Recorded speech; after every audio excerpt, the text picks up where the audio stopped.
Assalamualaikum warahmatullahi wabarakatuh. Perkenalkan, nama saya Agus Zainuddin MPDI.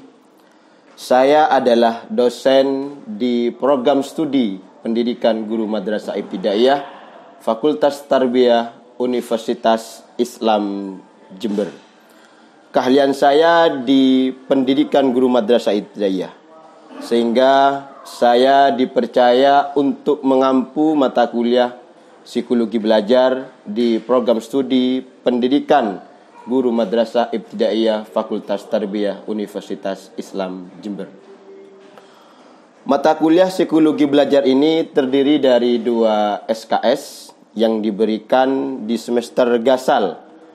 Adapun capaian mata kuliah psikologi belajar ini diharapkan mahasiswa mampu memahami perilaku siswa dan perubahan-perubahan sebagai akibat proses pembelajaran serta mampu membimbing dan mencapai prestasi belajar yang lebih optimal dan efektif.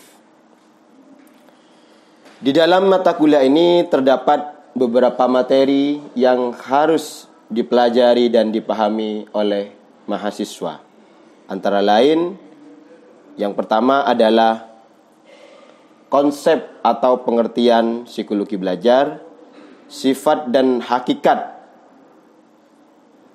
kejiwaan manusia dalam proses pembelajaran, hereditas dan lingkungan, konsep belajar, konsep motivasi dalam belajar, dan macam-macam motivasi, serta konsep pengajaran, konsep evaluasi, dan kaitannya dengan prestasi belajar. Dalam mata kuliah ini, saya menggunakan metode student center learning.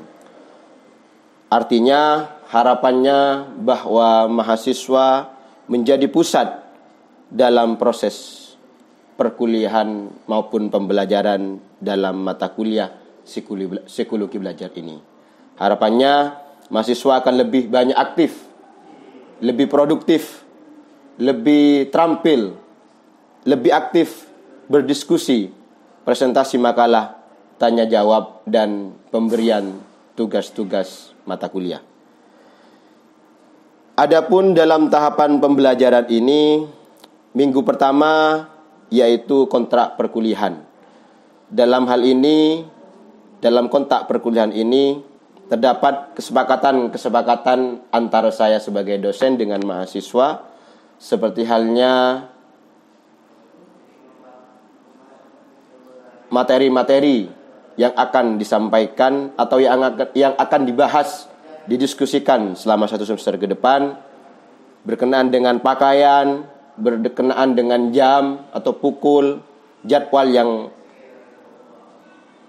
perkuliahan, sehingga harapannya mahasiswa dapat menyiapkan lebih awal materi-materi yang akan dibahas di setiap pertemuan dalam 1 semester ke depan. Untuk hal itu, maka berikutnya saya akan memberikan salah satu contoh perkuliahan mata kuliah psikologi belajar di dalam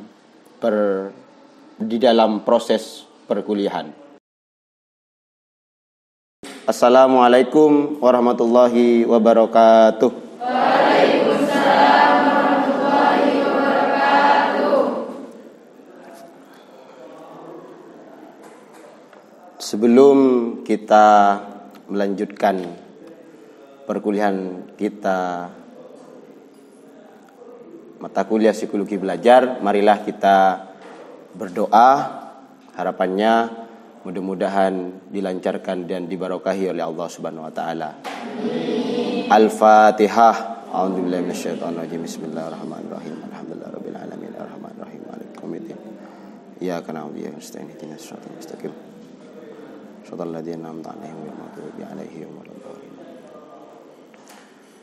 Bagaimana kabarnya kalian semuanya? Alhamdulillah ya. Alhamdulillah luar biasa ya. Alhamdulillah. Mudah-mudahan kita selalu diberikan kesehatan oleh Allah Subhanahu wa taala.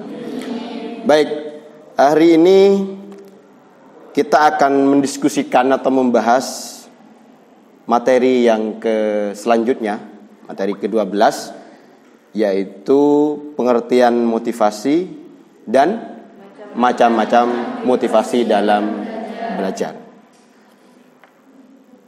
Dari sampean? Dari kalian semua ada yang tahu apa motivasi? Apa? Hah? Ada yang tahu motivasi? Sebuah, siapa namanya? Sari ya? Iya, sebuah penyemangat. Apalagi? Apa? Sesuatu, coba buka maskernya. Sesuatu yang mendukung. Bisa penyemangat ya. Atau pendukung, pendorong, dan lain-lain ya. Jadi seperti yang kita ketahui bahwa motivasi itu berasal dari bahasa Latin. Bahasa Latin yang dikenal dengan movere. Artinya yaitu menggerakkan. Jadi sesuatu yang bisa menggerakkan itu namanya motivasi.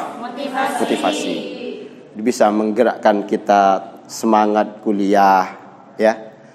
Bisa menggerakkan atau mendorong kalian semua kuliah tepat waktu sesuai dengan jadwal. Itu namanya motivasi. Secara umum, secara bahasa itu yang dinamakan motivasi. Apapun itu. Misalkan sampean semangat, ada yang bisa menyemangati sampean masuk kelas tepat waktu setiap hari, malah gak ada jadwalnya Pak Agus masuk setiap hari misalkan, karena ada cowoknya gitu ya, karena ada ceweknya ya, dan sebagainya. Itu secara umum adalah motivasi. Jadi sesuatu yang bisa mendorong, menggerakkan, menopang kita untuk tepat waktu mengerjakan sesuatu, berusaha, itu yang dinamakan dengan motivasi. Baik, paham? Jadi secara istilah motivasi adalah pendorongan atau dorongan suatu usaha yang didasari untuk mempengaruhi tingkah laku seseorang agar ia bertindak, ia tergerak hatinya untuk bertindak. Hatinya tergerak. Tergerak untuk apa? Untuk bertindak, melakukan sesuatu itu mencapai hasil dan tujuan tertentu. Misalkan kalau dalam psikologi belajar, panjenengan semua, saudara-saudara semuanya, misalkan harus paham salah satu materinya adalah motivasi dan macam-macamnya. Nah, jadi apa itu dorongan itu sebenarnya? Dorongan agar kalian semuanya itu paham atau memahami terhadap psikologi belajar. Baik, selanjutnya setelah pengertian itu ada ciri-ciri. Ya.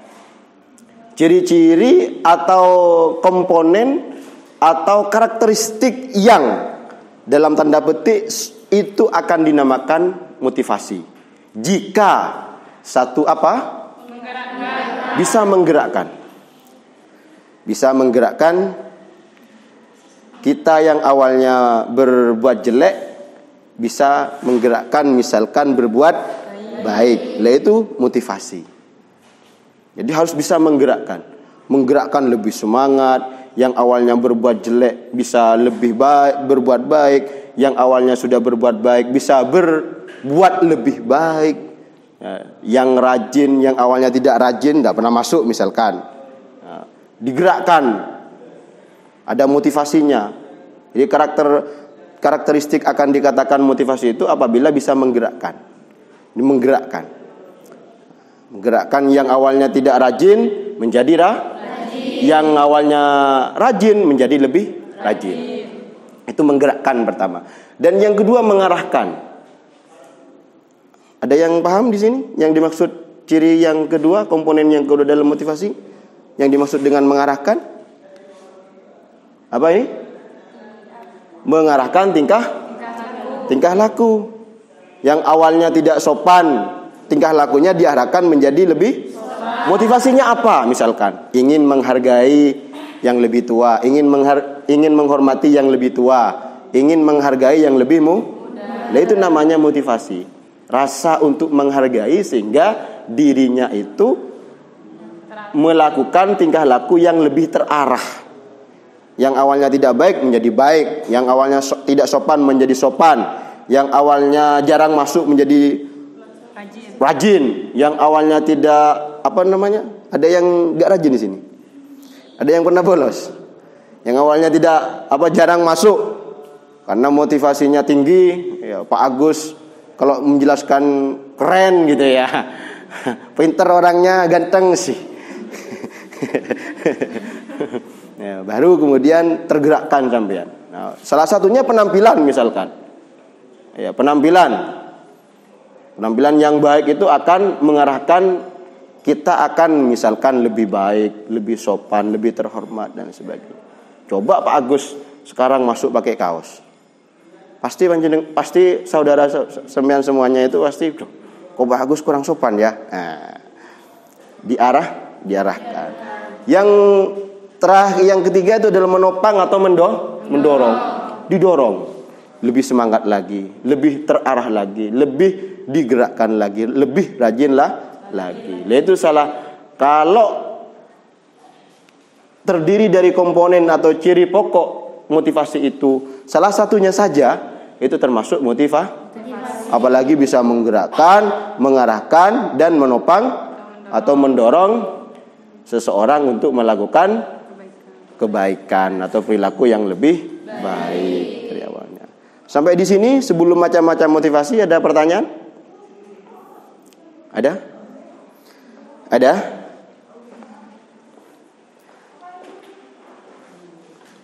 Apa? Gak ada? Paham sampai di sini? Paham ya? Baik. Selanjutnya itu adalah macam-macam motivasi. Macam-macam motivasi itu ada dua, secara umum terbagi menjadi dua. Yang pertama, yang kedua, intrinsik dan intrinsik. Apa yang intrinsik? Yang dimaksud intrinsik apa? Apa?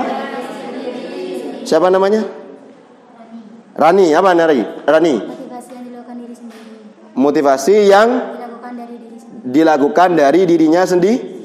Jadi memang ada lagi dari selain Rani? Yang cowok, ayo Pak.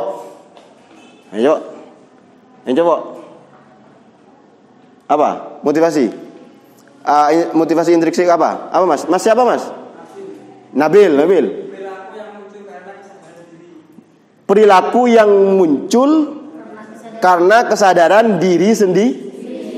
Jadi bisa dipahami ya bahwa motivasi intrinsik itu berasal dari dalam dirinya sendiri gitu. Enggak ada campur atau awuh pekewuhnya orang lain atau faktor lingkungan yang lain. Jadi memang termotivasi diri. Bahasa kerennya itu termotivasi diri. Self motivation. Yang kedua, extrinsic. Jadi kalian semua itu bisa memahaminya secara mudah dari in dan ex. Kalau motivasi intrinsik itu itu apa? Dalam. Kalau ex luar. Berarti in itu dimotivasi dari dalam. Kalau ex berarti luar. Berarti motivasi itu adalah motivasi dari luar pokok, dari orang, dari lingkungan, ya, dari masyarakat dan lain sebagainya. Apa motivasi ekstrinsik itu? Yaitu berbeda dari motivasi intrinsik. Karena dalam motivasi ini keinginan peserta didik untuk belajar sangat dipengaruhi oleh dorongan dari luar dirinya. Jadi dari luar. Contohnya apa? Ayo. Selain Rani. Apa Mas? Ingin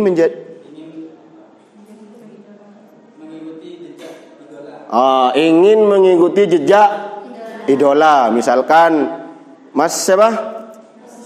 Rosi mengidolakan Bapak Agus Sinedin gitu dalam mengajar. Jadi termotivasi karena Pak Agus. Pak Agus itu kalau berpakaian rapi misalkan, sopan, pinter, ganteng, harum, dan sebagainya. Nah, itu motivasi sebenarnya. Motivasi tapi dari luar. Dari luarnya siapa? Dari luarnya Rosi. Mengidolakan seseorang, mengidolakan Pak Agus, sehingga ketika ngajar Rosi nanti mudah-mudahan jadi pengajar ya Rosi. Karena alumni atau lulusan PGMI itu salah satunya menjadi guru madrasah di ibtidaiyah. Jadi, saya ingat Pak Agus itu kalau berpenampilan rapi. Terus apalagi harum, sopan, santun, pinter. Misalkan begitu. Itu ya. Jadi dari orang lain. Apalagi contohnya? Motivasi ekstrinsik. Semangat dari orang butuh. Kenapa? Karena pendidikan itu terbagi menjadi 3 ya. Ada formal, ada informal, ada non formal. Nah, keluarga itu termasuk pendidikan informal. Jadi apa motivasi dari orang tua? Dorongan dari orang tua, ayo le, yang rajin, yang pateng kuliah misalkan. Terus ayo le, yang lulusnya lulus tepat waktu. Ayo le, sampean harus begini. Ayo bing, duk. Duk. Sampean harus rajin belajar dan sebagainya. Itu adalah dorongan dari orang tua. Dan dorongan dari orang tua itu termasuk dorongan dari luar atau yang disebut dengan motivasi ekstrinsik. Paham? Terus selanjutnya kita bicara contoh-contohnya motivasi baik intrinsik maupun ekstrinsik di dalam pembelajaran. Di dalam pembelajaran. Di dalam pembelajaran atau di dalam kelas. Yang pertama adalah memberikan angka. Maksudnya adalah kalau di dalam kelas atau di dalam pembelajaran memberikan angka kepada yang rajin, yang bagus hasil UTS-nya dan UAS-nya, itu akan menjadi motivasi tersendiri. Alhamdulillah saya dapat A. Maka akan lebih semangat lagi untuk belajar. Alhamdulillah dapat B, berarti saya harus lebih semangat lagi biar mencapai A. Yang nggak lulus, ada yang pernah mata kuliah bagus, ada yang nggak lulus? Ada? Nggak ada ya? Lulus semua ya? Berarti pintar-pintar semua, rajin-rajin semua. Jadi memberikan angka. Angka itu variatif. Kalau di sini ada A, ya, ada B plus, ada B, ya. Terus ada C, ada yang D. Ada yang C dan D? Nggak ada? Alhamdulillah, berarti rajin-rajin semuanya ini. Terus yang kedua, selain memberikan angka apa? Hadiah. Banyak di perguruan tinggi atau banyak di lembaga pendidikan, baik dari SD, dari MI, dari yang terbawah RA, TK gitu ya, sekolah dasar MI sampai SMP, SMA sampai perguruan tinggi, hadiah itu juga merupakan contoh dari motivasi. Misalkan kalau di SD atau di MI setiap repotan ya, penerimaan repot, biasanya si guru, para dewan guru atau wali kelas itu memberikan hadiah. Yang peringkat 1 dapat buku misalkan. Kalau saya dulu pernah, ini kan pinter, bagus ini pinter. Dulu itu pernah ketika SD saya diberi hadiah buku. 15 buku. Karena saya peringkat 3. Di atas saya itu 20. Di atas saya lagi 25 sak, bolpen dan pensilnya dan penghapusnya. Nah, itu sebagai apa? Sebagai bentuk hadiah karena saya pada saat itu saat menjadi siswa mendapatkan peringkat 3. Sampean pernah ngalami itu? Pernah ya? Siapa yang pernah? Pernah semua. Sampean pernah apa, Mas? Peringkat berapa? Wah, peringkat 10 ya. Saya juga nasional dulu SMP itu 10 besar, peringkat 7. Alhamdulillah dapat sertifikat penghargaan. Ya, itu salah satu contoh motivasi, yaitu yang kedua adalah pemberian hadiah bagi siapa? Bagi yang berprestasi. Yang selanjutnya adalah kompetisi. Apa kompetisi? Perlombaan. Nah, kenapa ketika perlombaan itu pasti ada namanya juara 1, juara 2, dan ada juara 3. Juara 1, juara 3 itu akan menjadi motivasi sendiri bagi kita untuk menjadi seorang juara di dalam perlombaan. Baik, selanjutnya apa itu? Memberikan ulangan. Jadi memberikan ulangan, memberikan soal ulangan. Kalau besok kalau di SD atau SMP dan sederajat itu biasanya memberikan ulangan. Memberikan ulangan itu juga menjadi motivasi tersendiri. Karena apa? Karena akan belajar. Besok ulangannya bagus. Ayo belajar. Ya minimal setiap ulangan sampean belajar, kan begitu. Nah, tujuannya apa? Agar termotivasi untuk belajar. Kalau gak ada ulangan itu siswa itu kadang gak belajar, harus dipaksa kalau sekarang. Harus pinter-pinternya seorang guru. Jangan hanya UTS atau UAS. Ya, mingguan atau satu bulanan itu kita harus ada evaluasi. Yang selanjutnya adalah mengetahui hasil. Jadi hasil, kayak saya tuh RBS KRS ya. KHS-nya sampean hasil dari siakat saya berikan ke sampean. Set, ini si A, Rosi dapat A, si yang siapa nyaman? Hairul dapat B misalkan. Nurul, Komariah dapat A gitu ya, dan sebagainya. Jadi itu memampangkan atau menginformasikan atau memberikan tahu tentang hasil yang telah didapat oleh siswa kita, itu juga merupakan contoh dari motivasi. Terus apa lagi? Ujian. Apa kalau di kelas, misalkan sampean ada yang jawab, misalkan, Pak, mohon maaf Pak, saya mau jawab. Iya. Terus dijawab bahwa Indonesia ini adalah negara kesatuan Republik Indonesia. Sampean akan menjawab ujian itu dengan cara tepuk tangan ya. Harus disesuaikan ya. Kalau anak SD ya mungkin kelas 1 2 ya tepuk tangan gitu ya.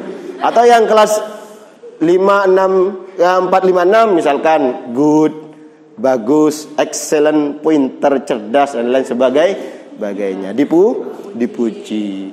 Terus memberikan hukum. Siapa yang pernah menerima hukuman ini? Pernah merasakan? Jenis hukuman apa? Berdiri ngaji. Tujuannya apa? Biar menggerakkan hati agar dia jerah. Yang awalnya dia misalkan lambat, agar dia tidak lambat, sehingga diberikan hukuman yang mendidik. Berdiri sambil baca Bismillahirrahmanirrahim, baca Al-Quran dan sebagainya, atau menghafalkan Pancasila dan sebagainya, atau tambahan tugas. Itu sebagai bentuk hukuman sebenarnya. Misalkan yang ngulang nilainya agak sesuai A, B, tidak lulus, diberikan tambahan tugas ulangan, resume. Itu contoh sebenarnya, contoh dari motivasi agar tergerak dirinya di semester yang akan datang, biar tidak dapat hukuman lagi, biar tidak dapat nilai C lagi, sehingga tidak dihukum lagi. Hasrat. Apa hasrat itu? Keinginan. Jadi keinginan ini salah satu contoh dari faktor motivasi intrinsik. Keinginan dari setiap siswa-siswa kita. Terus yang terakhir minat. Minat juga keinginan dan sebagainya ya. Atau contoh-contoh lainnya yang Sampean harus banyak baca buku di perpustakaan ada. Saya juga banyak buku tapi saya akan pinjamkan ke mahasiswa itu. Ada di perpustakaan banyak ya. Sekarang di online, di jurnal, banyak juga di buku di jurnal-jurnalnya Pak Agus ada. Tinggal sampean ngeklik di Google itu muncul Google Scholar atas nama Agus Sinuddin, dosen Universitas Islam Jember itu muncul sudah. Banyak karya di sana baik dari buku, saya buku 1, terus jurnal insyaallah 7-8. Jadi bisa dibaca sebagai bahan bacaan sampean sebagai tambahan keilmuan. Ini question? Ada pertanyaan sampai di sini? Nothing ya? Gak ada? Ada? Wis, sudah? Sudah ya? Paham? Nah, jadi nanti sampean analisis ya, ada tugas ini. Ada tugas sampean cari sendiri, cari di beberapa buku referensi, cari berkenaan dengan motivasi sebagai bentuk tambahan ya, tambahan keilmuan dan keterangan pada kesempatan kali ini dan macam-macamnya. Ini Pak Agus kan cuma memberikan 9. Memberikan 9. Memberikan 9. Ya. Cuma memberikan 9.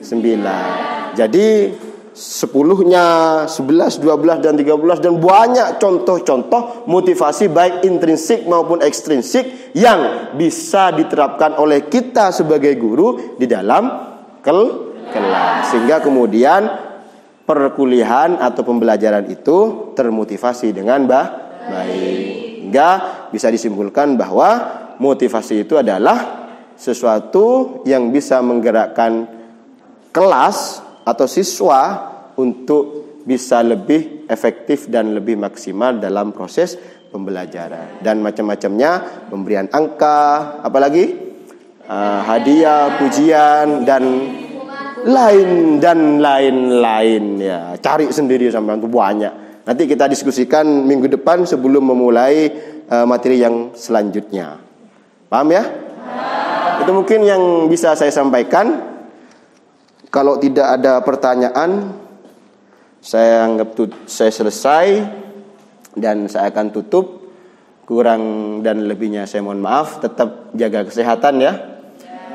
Mohon maaf absennya langsung digilir satu-satu. Yang tidak hadir ya ditulis A seperti biasanya. Yang izin ya ditulis izin. Kalau yang hadir pakai tanda tangan. Ya, sudah ada di mana? Di tengah? Ya, baik. Kurang dan lebihnya saya mohon maaf. Terima kasih. Semoga barokah dan manfaat. Hadanallah wa ikum ajma'in. Allahul muwaffiq ila aqwamit thoriq. Wassalamualaikum warahmatullahi wabarakatuh.